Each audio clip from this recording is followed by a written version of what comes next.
जो हमारा असली जो अंतरतम है, जहाँ हमारा केंद्र में हमारी आत्मा विराजमान है, जहाँ समय शिव विराजमान है, उसके बारे में कुछ नहीं बताया जाता। बिल्कुल जी स्वामी जी। और हम बाहर के थोथे विचारों से ग्रसित हो गए, तो शिव रात्रि के बारे में हमको जो पौराणिक कहानियाँ बताई गई हैं, जी उतना स्वामी जी। हमको पता है कि शिव कोई हमारे बहुत पहले कोई बुजुर्ग थे, उनकी कहानी सुनते हैं, ऐसा कुछ है। तो उससे वो कहानी प्रतीकात्मक है, उसमें रहस्य का किसी ने खोला नहीं कि शिव और शक्ति ये है क्या।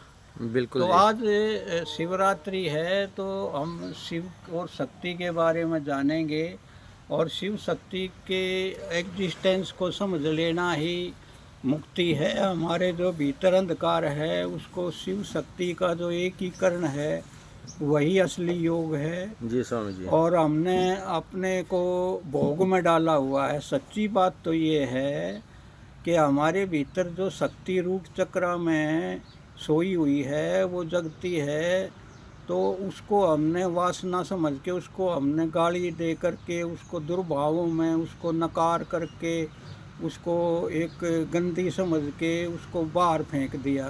जी स्वामी जी। और सच्चे मायनों में वही पहला शक्ति का जो मूल स्रोत है, वो वही है। जैसे ज़मीन से पेट्रोलियम, क्रूड पेट्रोलियम निकलती है, और उसी को रिफाइन करके हम शुद्ध पेट्रोल बनाते हैं। तो आदमी के जीवन में जो शक्ति का पहला उद्गम है, वह हमारी काम शक्ति है।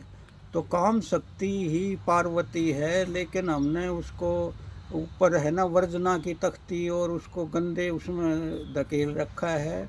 तो सबसे पहले तो आप अपने भीतर जो शक्ति है उसकी पूजा करो। उसकी पूजा ही शक्ति पूजा है, और उसको पूजा भाव से जब आप देखोगे, तो उसका रूपांतरण होके उसका शुद्धिकरण होता है। वही रिफाइनरी में जा कर के शिव को जगाएगी, और वही काली दुर्गा बनेगी। तो पहले तो ये है, अपने शक्ति पूजा के बिना शिव तक कोई नहीं पहुंच सकता। शक्ति ही शिव को जगाती है। तो शक्ति आप में जगे, तो उसको बहुत पूजा भाव से, स्वीकार भाव से वेलकम करो, जी और स्वामी जी। प्रार्थना करो कि हे माते, हम अज्ञान में हैं, आज तक हमने भोग की तरह आपका इस्तेमाल किया, हमको योग सिखाओ। जी तो स्वामी जो जी। परम योगा है, वो जब शक्ति उद्रवगामी होकर के शिव को मिल जाती है, दैट इज परम योगा। जी तो स्वामी जी। हमारे ही भीतर शिवा हैं, हमारे ही भीतर शक्ति हैं। हमारी जो प्योर कॉन्शियसनेस है, वो शिव है। और शक्ति जब उद्रव होती है रूपांतरण होके, तो वही शिव को जगाती है, और उसी में लीन हो जाती है। जब शिव और शक्ति एक हो जाते हैं, तो वही अद्वैत है, वही परम ज्ञान है, वही सब कुछ है।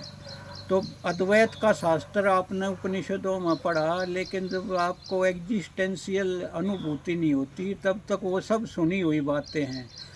तो आप शास्त्रों में जो भी कुछ सुनते हैं, वो सुना हुआ है, वो आपका नहीं है, वो उधार ज्ञान है। जी स्वामी जी। असली ज्ञान तो आपके भीतर से, वो आपकी शक्ति रिफाइंड होके उधर होगी, तो वो असली ज्ञान देगी, वो असली अनुभूति देगी। जी स्वामी जी। तो बच्चों, आज ये विषय है, इस पर बहुत परतें डाली हुई हैं अज्ञान की, अविद्या की।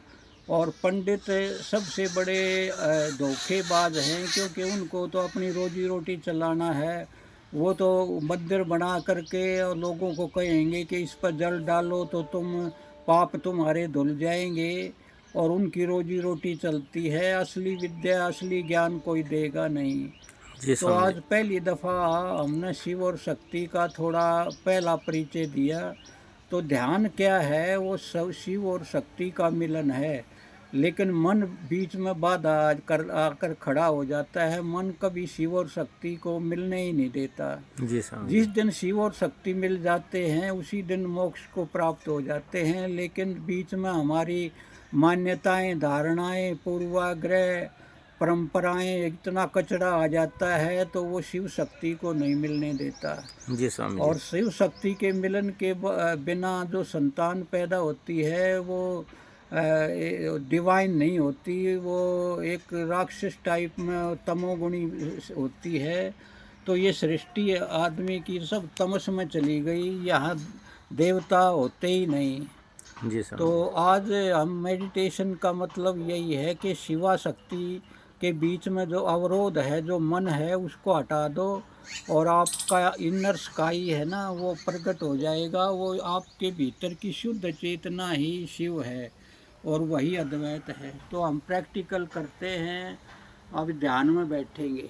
जी स्वामी जी। जी स्वामी जी, बड़ी अच्छी बात बताई स्वामी जी, धन्यवाद।